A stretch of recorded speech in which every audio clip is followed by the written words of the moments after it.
We are artists and we are sensitive about our We are passionate. For most of us, this is all we got. This is our only hope. في نظرك شنو هو القاسم المشترك ما بين هيث ليدجر، خواكين فينيكس وبي ديدي؟ هادو سيدي بثلاثة تقمصوا الدور ديال الجوكر.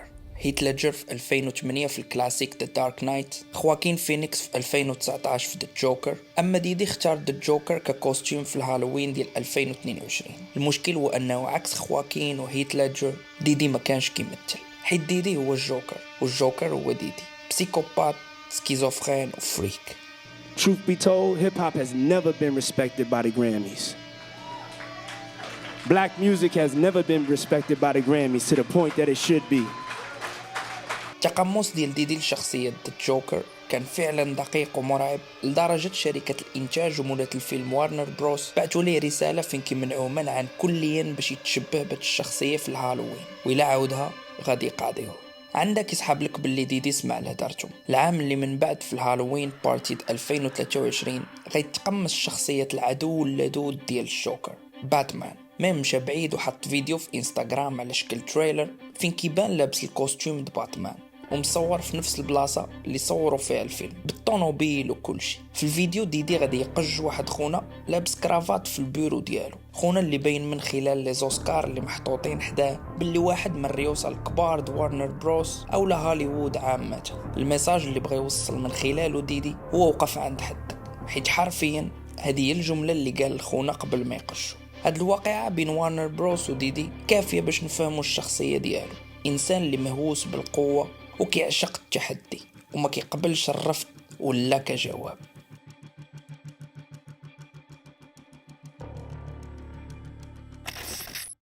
الفيديو ديال باتمان كان حطا ديدي في 1 نوفمبر 2023. من بعد جوج سيمانات بالضبط في 16 نوفمبر الاكس ديالو كاسي فنتورا غادا تقاضي بتهمة الاعتداء الجنسي، التحرش والاغتصاب، الحوايج اللي عانات منهم في الفترة اللي كانوا في علاقة اللي دامت تقريبا 11 عام. من بعد نهار على رفع كاسي للقضية غادا تم تسوية الدعوة خارج المحكمة بمقابل واحد المبلغ اللي تشي واحد ما عرفه. لحد الساعة كل شي ترونكيل، اختنا رفعت قضية، اخونا خلصها، صافي الدمصات. من الهضرة مازال في السوشيال ميديا غير شوية وغتبرد الوقت وغادي ينسى بنادم. هادشي اللي ديدي كان كيسحب ليه غادي يوقع، من الامور ما مشاتش كيف ما كان كيتصور، حيت من بعد سيمانه القضايا ديال الاغتصاب والتحرش غيبداو يهبطوا عليه كيشتا. هادشي اللي غيخلي بزاف الشركات يفسخوا العقود اللي معاه. وفي 6 ديسمبر المستثمرين ديال الاذاعه ديالو اللي كان مدير ديال ريفولت تي في غيطلبوا منه باش يستقل من المنصب ديالو فيها. من بعد سيمانه عاوتاني غادا تنزل عليه قضيه كبيره من طرف واحد الارتيست اللي كان خدام معاه وساكن معاه وقريب ليه. هاد الارتيست سميتو ليل رود جونز، وهو اللي صوب تقريبا 9 ديال لي زانسترو من الالبوم الاخر ديالو. ليل رود تهم ديدي بالاتجار بالبشر، الاستغلال الجنسي للقاصرين، وقال باللي الحاجه اللي مخلياه كيحس براسو فوق القانون هما شي تسجيلات من الحفلات الشيطانيه اللي كان كينظم وكيبتز بهم ناس ذات نفوذ كبير في البلاد. المهم غرق ليه ديال بصح. القضيه ديالو فات كاسي وميم طالب بتعويضات اللي وصلت القيمه ديالها 30 مليون دولار على ود داكشي اللي داز عليه من عذاب نفسي وجسدي في الوقيته اللي كان ساكن فيها معاه في الدار. مورا شهر على هاد القضيه السلطات غادي يداهموا المنزل ديال ديدي في لوس أنجليس. ما شدوش، مي هاد المداهمه كانت بمثابه اول انذار. ديدي من بعد ما كتر عليه الدق غادي يخرج بتصريح فين كاين في كاع الادعاءات ضده، ووضح باللي الهدف ديال كاع هادو اللي اتهموه هو الفلوس، وزاد اكد باللي كاين شي ناس ورا هادشي اللي باغيين يشوهوا السمعه ديالو ويدمروه. من بيبان جهنم غادا تفتح في وجهه في 17 ماي 2024 فاش سي ان ان غتخرج واحد لا فيديو من كاميرات المراقبه ديال واحد لوطيل في لوس أنجليس فين كيبان تابع الاكس ديالو كاسي في الكولوار وكيسلخ فيها. هنا مسخوط الوالدين ما بقى عنده كيفاش يبرر راسو، والحقيقه ديالو بدات كتاتضح. واخا مورا حط واحد لا فيديو في انستغرام فين كيطلب الاعتذار، مي ديك الساعه صافي اللي عطا الله عطاه، كلشي بدا كيكتشف الحقيقه ديالو. Disgusted. I was disgusted then when I did it. I'm disgusted now. لحد الساعة ديدي كان مازال طالق وفي المواجهة ديال 10 ديال الدعوات القضائية في نفس الوقت، وبقات هكا الأمور حتى ل 16 سبتمبر فاش الاف بي اي غادي يعتقلوه من واحد لوطيل في مانهاتن بتهمة الابتزاز، الاتجار بالتآمر والدعارة. واحد الحاجه اللي بغيت نشير ليها قبل ما نبدا، هادشي اللي غندار عليه في هاد لا فيديو خطير ديال بصح. غنستعمل لونغاج شويه عنيف، وباش نيفيتي المشاكل مع يوتيوب غادي نضطر نسونسوري شي كلمات.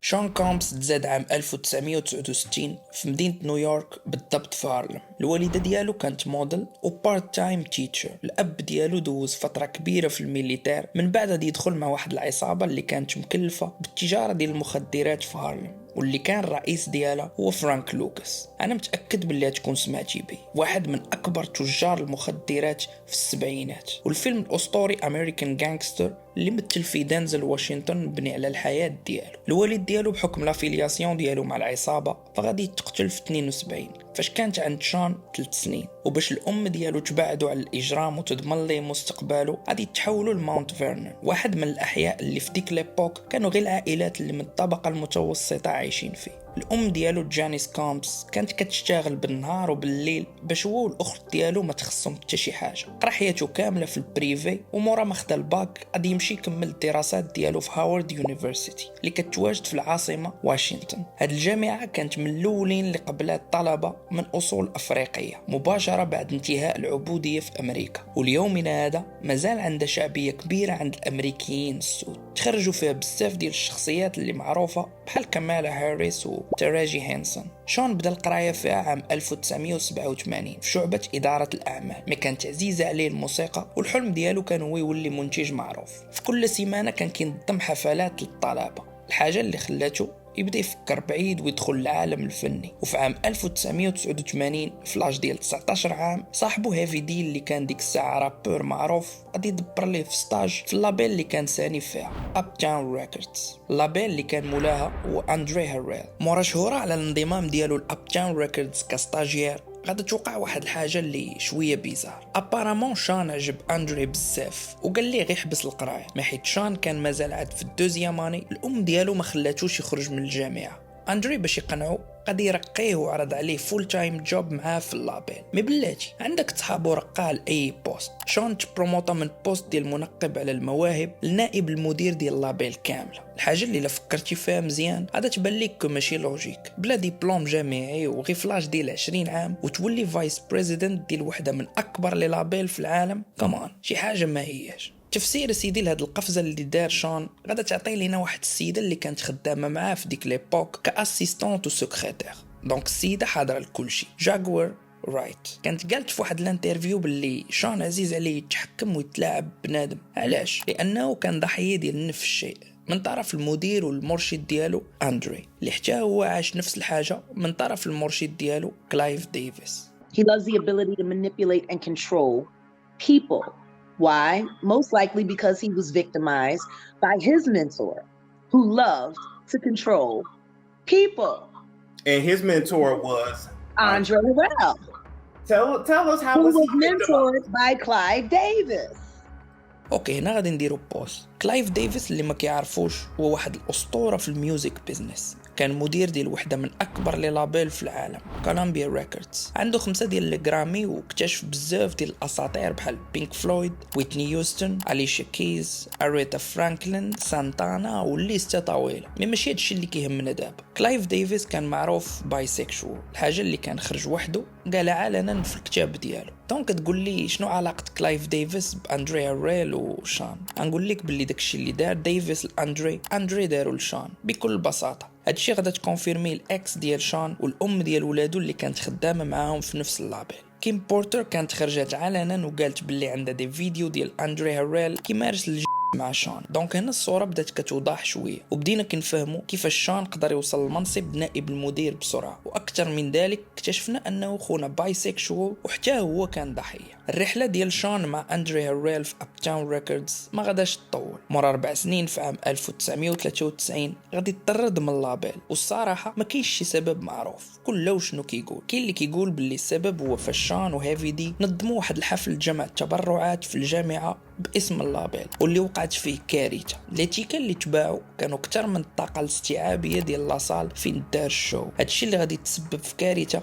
غتؤدي لوفاه 9 ديال الناس اللي ماتوا جراء الازدحام و20 واحد غادي يتصاب بجروح بالغة. واخا شان وهافي دي هما اللي كانوا مسؤولين على التنظيم، من المحكمة غادا تتحمل 50% ديال المسؤولية لمجلس المدينة و50% للمنظمين اللي في الوراق هما أبتاون ريكوردز. مي فاش أوبرا سولت شان علاش طرد من لابيل، الجواب ديالو كان مبهم، وقال لها بلي هذيك كانت هي احسن حاجه وقعت ليه في حياته، لانه مباشره فاش خرج من ابتاون غادي يكري لابيل جديده ديالو واللي غيسميها باد بوي ريكوردز. ايوا دابا بلاتي شان في 93 كانت عنده غير 24 عام، وباش تكري لابيل في داك الوقت بداك الحجم غيخصك بزاف ديال الفلوس. ومنين كتظن شان غادي يجيبو كلايف ديفيس سيدي هو اللي غادي يمول شان حتى كبر البروجي ووقف على رجليه. دونك دابا بدينا كنفهموا علاش اندري جرى على شان، حيت شان عرف باللي الا بغى يمشي بعيد ووصل خاصو يطلع شويه في الهرم. هادشي اللي غيكونفيرمي لينا الشوغ نايت اللي قال في واحد الانترفيو ديالو من السجن باللي شان جرى عليه اندري هاريل من لابيل فاش اكتشف باللي كلايف ديفيس وشان كيلعبوا بابا وماما. اكثر من ذلك واحد خونا اللي كان خدام في ام تي في سميتو تيرنس دين كان كونفيرم هادشي في واحد الكتاب اللي كان خرج في 2008 واللي كيهضر فيه على واحد الثقافه فيها شويه ديال الالوان واللي كاينه في الهيب هوب ما غير بالسر. الكتاب ما تجبدوش فيه الاسماء، ما الا حللتيه مزيان غتعرف خونا على من كيهضر. هاد الساط مشى بعيد وعاود خرج كتاب اخر، مي هاد المره على شكل روايه. الكتاب ديالو سميتو موغل، كيدار فيه على واحد المنتج ديال الهيب هوب عنده لابيل وبازي في نيويورك. الناس اللي قراوه كونفيرماو باللي كيهضر فيه على يا اما اندري هاريل يا اما شان او بجوج. المهم فضح فيه كاع الممارسات اللا اخلاقيه اللي كانوا كيعانيو منها لي زارتيست اللي كيسنيو مع لو سوا ديزون موغل. في 2020 تيرنس دين غادي انونسي في واحد تويت باللي غادي يخرج اون سيري اللي بازي على الكتوبه ديالو. واش الفيلم خرج؟ لسوء الحظ لا، ببساطه لانه تيرنس دين في 2022 غادي يتوفى في ظروف غامضه. واش شان كان ورا المقتل ديالو؟ بلاتي قبل ما نجاوبوا اجي نرجعوا بعدا لشان نشوفوا فين وصل في الكارير ديالو. في الوقيته اللي كان فيها شان في ابتاون ريكوردز خدمته كانت هي التنقيب على المواهب، هما كيسميوها A&R. في ديك البيريود كان خدام مع الجروب جوديسي وماري جي بلايج، وكان اكتشف واحد الرابور وسنا معاه. الرابور هو اللي كنعرفوا اليوم بيجي سمولز. شان فاش خرج من اب تاون غيدي معاه بيجي وغيولي اول ارتيست يسني في اللابيل ديالو باد بوي ريكوردز. باد بوي ريكوردز في ظرف عامين تولي وحده من اكبر لي لابيل في العالم، وشان غيولي معروف بيف دادي او بي ديدي. مورا النجاح ديال بيجي سمولز ديدي غيسني مع دي زارتيست بزاف بحال ديلوكس، فيت ايفنز، شاين، ليل كيم والليسته طويله، واي البوم كان كيخرج كيولي بلاتنم. الحاجه اللي غادا تخلي القيمه السوقيه ديال لابيل توصل ل 100 مليون دولار في وقت وجيز. في ديك الوقيته لي زارتيست ديال الراب والار ان بي كانوا مختلفين كليا، كل له ستيل ديالو، لا في اللباس لا في الموسيقى. مي ديدي غادي يجي وغادي يميكسي هاد لي جونغ بجوج وخلق لينا حقبه جديده في الراب اللي اليوم معروفه بالشايني سوتس ايرا.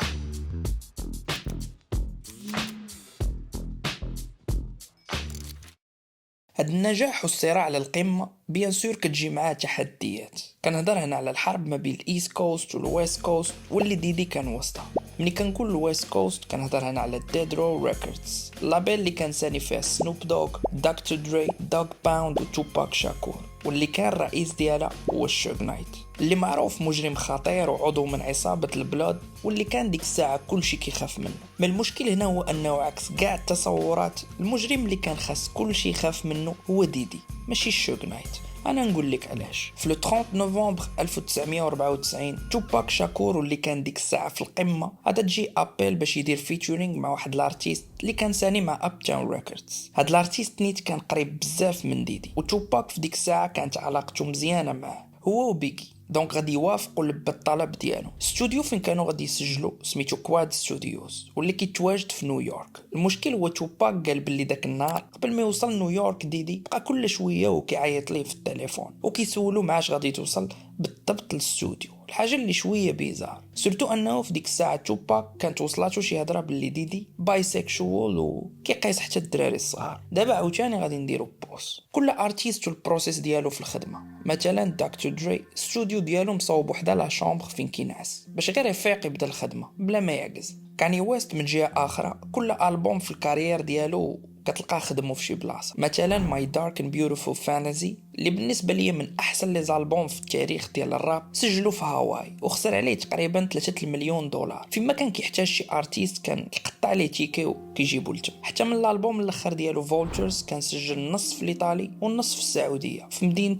العلا. اما بالنسبه لديدي فكان كيجمع كاع لي زارتيست ديالو ولي برودكتور في فيلا كبيره وكيجيب لهم كاع داكشي اللي غيحتاجو باش يبقاو غير خدامين. هاد الفيلا كان كيسميها ديدي فليفر كامب. المشكل هو غير كانوا كيخدموا موسيقى وصافي، بل فهاد الكامب كان كلشي مباح، الشراب والبنات ولا دروك. ديدي فليفر كامب كان بحال شي وكر ديال الدعاره. من المشكل الكبير هو انه ديدي كان كيجيب ليه حتى القصيرين بحال المغني اشر اللي كان صيفطو المنتج الي ريد لديدي باش يكوتشي ويخدم معاه الالبوم الاول ديالو فاش كانت عنده 14 عام. تخيل دري عنده 14 عام وسط الشراب والبنات. وميم ديدي براسو كان اعترف في واحد الانترفيو بلا ما يشعر باللي كان كينعس هو وياه في نفس الفراش، وباش يغطي على هاد زله اللسان قال باللي كان كيعتبره بحال خوه الصغير. وحتى من اشر فاش كبر دار نفس الحاجه، بما انه هو اللي كان اكتشف جاستن بيبر الى عقلته، فوالديه كانوا خلاوه تحت الوصايه ديالو قانونيا. وفاش كانت عنده 15 عام اشر داه لديدي وخلاه معاه 48 ساعه، الحاجه اللي فريمون كتبولفيرسي واللي شخصيا ضراتني في خاطري فاش عرفتها، سورتو فاش شفت دوك لي فيديو اللي دايرين البوز حاليا، وانا متاكد تكونوا شفتوهم، ما كاينلاش نعاود نوريهم. ما لاحظتوش واحد الحاجه في هذه القصه ديال ديدي، باللي كاينه واحد الباترن اللي كتبقى تعاود، داكشي اللي كلايف ديفيس دار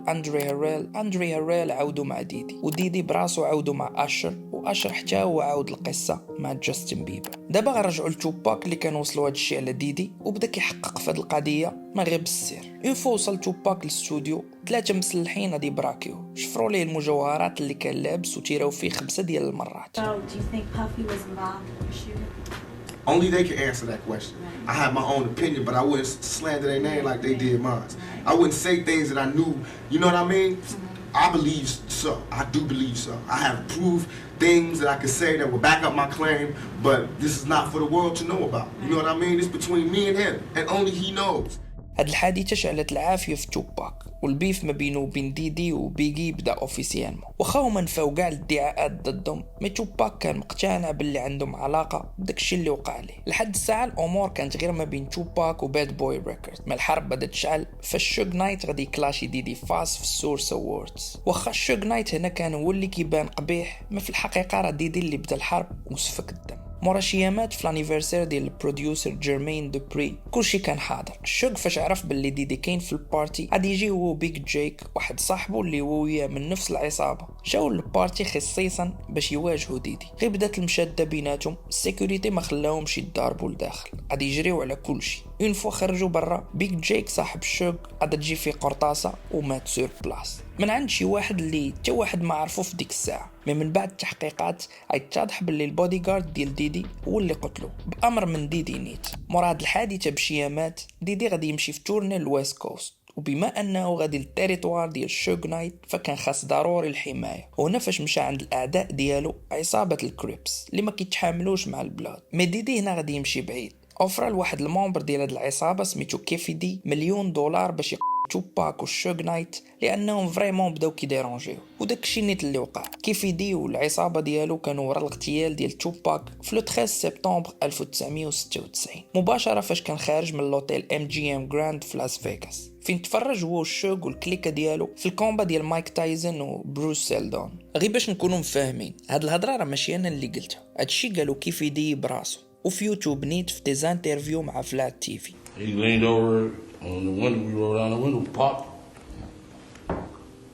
هتقول لي واش كاين شي واحد كيفضح راسو؟ عندك الصح، ما كيف يدي طلع مكلخ، لانه فاش كانوا شدوا البوليس في الاول في التحقيق كانوا وعدوه بالحصانه الا عطاهم التفاصيل وعاونهم باش يحلوا القضيه، لانهم كانوا باغيين الراس الكبير ما همهمش اللي ينفذ العمليه. المشكل هو ديك الحصانه اللي اتفقوا عليها معاه حدا ديك غرفه الاستجواب، وهو طلع مكلخ وبدا كيدير لي زانترفيو وفرحان كيسحب ليه راسو قدام. ميل كامبو تشد بعد 27 عام وحاليا راه في الحبس. ما كملاش 7 شهور على الموت ديال توباك، بيجي غادي يتقتل حتى هو بنفس الطريقه في الزياره ديالو لواحد الاورد شو في لوس انجلوس، البلاصه اللي كلشي استغرب اش وصلوا لها من الاول، سورتو انه باك مازال يلا مات وكلشي كان باغي ينتقم ليه. هاد القرار الناس اعتبروه غلطه كبيره، وكل اللي شافوا تحدي من بيجي ديك اللعبه ديال ما خايف من حتى شي واحد، الا عندي غرض نقضيه راه غادي نجي وما غيحبسني حتى حد. ما في الحقيقه بيجي ما كانش كاع باغي يجي لداك الاورد شو. الفكره كانت ديال ديدي، ميم انسيست عليه باش يمشي وبدل لي البروغرام، حيت في الاصل داك النهار بالضبط كان خاصو يكون في لندن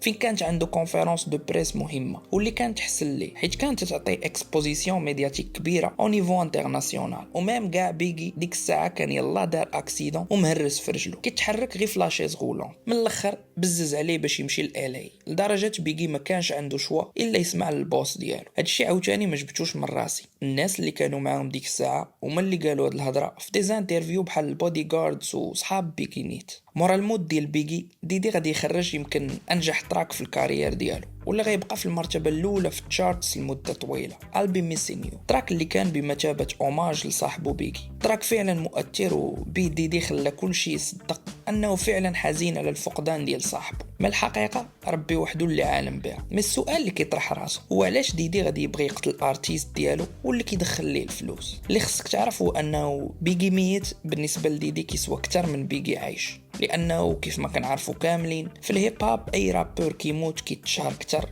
وكيولي اوتوماتيكمون يتعتبر ليجوند من طرف لي فان ديالو. وبما انه ديدي كيملك كاع موسيقى بيجي، فداك الشيء اللي غادي يربح وراه لا يعد ولا يحصى. وهذا الشيء راه كونفيرماني ديدي براسو، واللي قال في واحد الانترفيو باللي الموت ديال بيجي عاونته بزاف في الكارير ديالو. ومن جهه اخرى ديدي باش يطفي العافيه اللي كانت شاعله ما بينه وبين لي رابور الاخرين كان خاص ضروري يضحي بشي واحد، وبيجي مسكين كان هو كبش الفداء.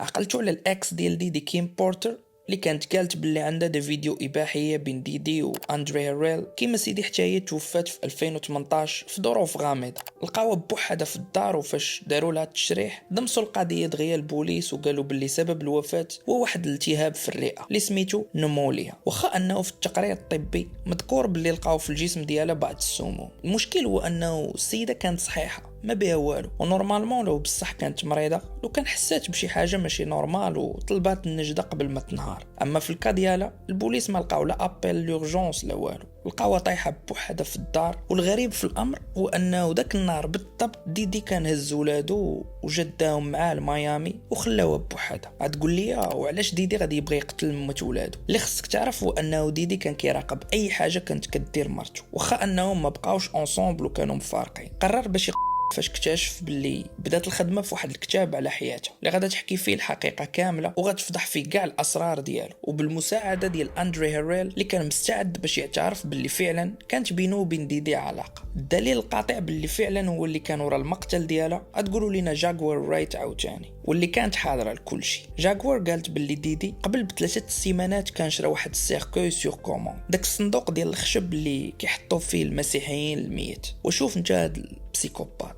مورا عامين على الوفاه ديال كيم، اندري هيريل حتى هو غادي يتوفى بسكته قلبيه. وعقلتو على هيفيدي داك الساط اللي كان عرف ديدي باندري حتى هو غادي يتوفى بسكته قلبيه، بجوج مواصلين حتى ل50 عام صحاح وما مرض ما والو. ما لاحظتوش باللي كاع الناس اللي قراب من ديدي وعارفين الاسرار ديالو كيموتوا في ظروف غامضه؟ اكثر من ذلك الساط مني بدا الكارير ديالو والموت دايره به. كاع دوك اللي بداو مع الكارير من يامات اب تاون ريكوردز توفاو، الوحيد اللي مازال عايش هو واحد خونا سميتو اي بي شور، حتى هو على شويه كان غادي يموت في 2022. السيد حتى غادي يلقى راسو في كوما بدون سابق انذار، ما كان لا مريض ما دار اكسيدون ما والو. هادشي اللي كيوصلنا لتفسير واحد، وانه حتى هو تسمم، لانه السم الا ما قتلكش كيدخلك في كوما. وكاين احتمال كبير انه اي بيشور هو السبب في الاعتقال ديال ديدي، حيت مورا ما تعافى من الكوما خرج في واحد الندوه صحفيه وانونسا باللي خدام على دوكيومونتير على حياته واللي فيها يشرح شكون كان ورا محاوله القتل ديالو، وكان هو اول واحد غادي يدخل الهوملاند سيكيورتي في هذه القصه. We're going to be producing the Albie Shore life story.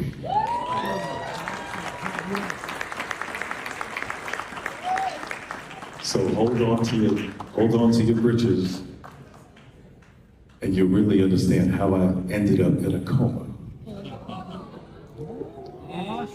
You're really going to need to call Homeland Security.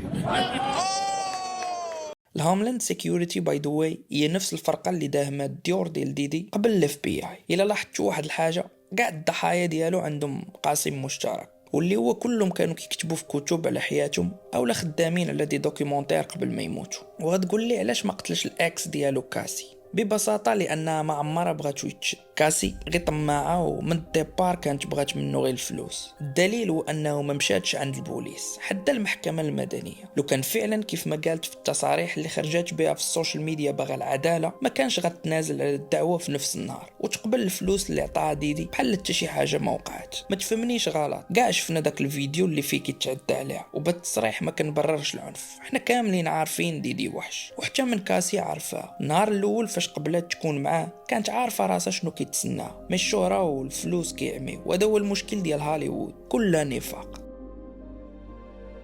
بيجي سمولز ماشي هو الارتيست الوحيد اللي كان ساني مع ديدي وتوفى، بل حتى كريغ ماك وبلاك روب، والباقي اغلبيه الكارير ديالهم تدمرات. وهذا الشيء راجع للاستعباد ديالهم بدي كونطرا اللي مستحيل تخرج منهم، بحال في الكا ديال كاسينيت اللي كانت ثانيه مع ديال 10 لي زالبوم، يعني من المستحيل تكملها. وإلا كنتي فان ديال الراب اتعقل على فري ديلوكس، الموفمون اللي كانوا داروا الجروب ديال جيدا كيس في 2005 باش يتحرروا من الكونترا ديالهم معه. ديلوكس الوحيدين اللي قدروا يواجهوا ديدي وخرجوا رابحين، عرفوا راسهم باللي ما غيقدروش عليه في اللعبه ديالو، دونك غادي يمشيو لكاع لي راديو وغيبداو حمله ضده اللي غيدخلوا فيها الاعلام وغيوقفوا معاهم فيها لي فان. مي السبب علاش ربحوه هو انه ما كان عنده منين يشدهم، بحال ميس، امينام و50 سنت اللي من شحال هادي هما كينتقدوه ويطلعوا عليه علنا. 50 سنت كاع مشى بعيد وخدم دوكيومونتير اللي باعوا مؤخرا لنتفليكس، الدوكيومونتير اللي كنظن غادي يكون النهايه ديال ديدي بزاف، حيت 50 واحد من اقوى الناس في هوليوود وعنده نفوذ كبيره، وما غنستغربش الا شرات التسجيلات اللي كتثبت الصحه ديال الادعاءات ضد ديدي باموال طائله بكل بساطه، حيت باغي يوري الناس الحقيقه ديال ديدي وبزاف لي ستار اللي في عين الناس كيتعتبروا دي زيدول. مي في نظرك علاش 50 سنت وامينام ما كانوش كيخافوا من ديدي؟ بكل بساطه لانهم متورطين في حتى شي حاجه معاه وما عمرهم حضروا لشي بارتي ديالو.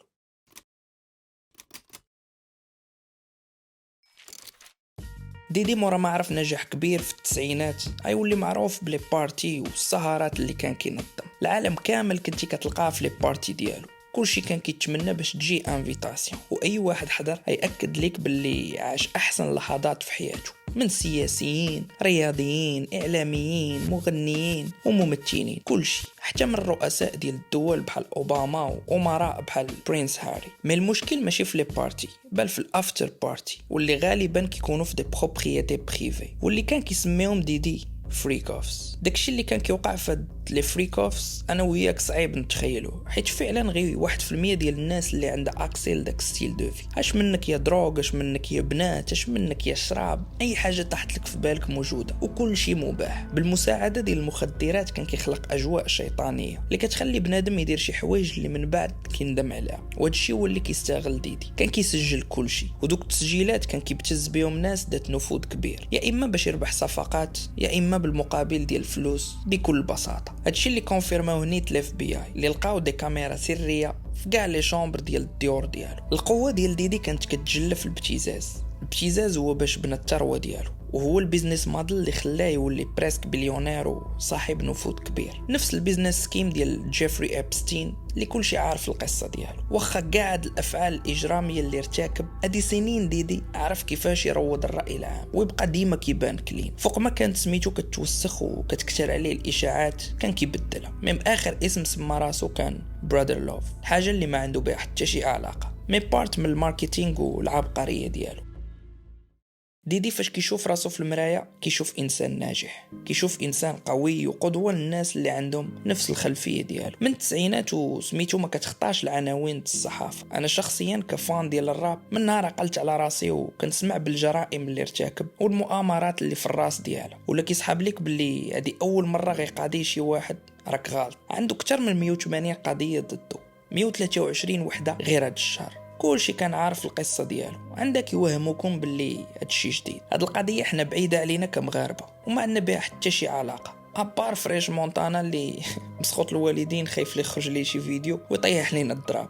القضيه ديال ديدي كتخص المجتمع الامريكي وبالضبط الناس ديال لاندستري ميوزيكال اللي كتكون من 4 ديال العناصر: لي لابيل، لي ميديا، لي زارتيست والكونسوماتور اللي هما لي فان. ومن التسعينات قاعد لي زونتيتي عارفين الحقيقه ديال ديدي وسورتو لي فان، ما حيتاش في ثقافتهم كيقدسوا المشاهير. فهادي سنين هما مغمضين عينيهم على الحقيقه. الصراحة ما كانوش مغمضين عينيهم، بل كانوا معميين بالشهرة ومعميين بالفلوس، لأنهم شعب مهووس بالاستهلاك والحياة عندهم دايرة غير على المادة. دونك ماشي ديدي وحده اللي خصو يتشد في الحبس، بل اي فنان حضر لدوك لي فريك اوف. الوالدين ديال جاستن بيبر والوالدين ديال اشر اللي باعوا ولادهم، حتى من كاسي اللي اعلام رجع ضحيه صح. كل شي خاصو يتشد. اي واحد شافو كيرتكب دوك الجرائم وبقى ساكت. عقلوا على هضرتي. المحاكمه ديال ديدي غادا تكون اشهر محاكمه في التاريخ ديال امريكا، ووحده من اكبر القضايا في العالم، لانه امبليكي فيها ريوسا كبار ديال الميديا والانترتينمنت، وتقدر تبقى لسنين. هادشي الا ما تقتلش في الحبس ودمصات القضيه.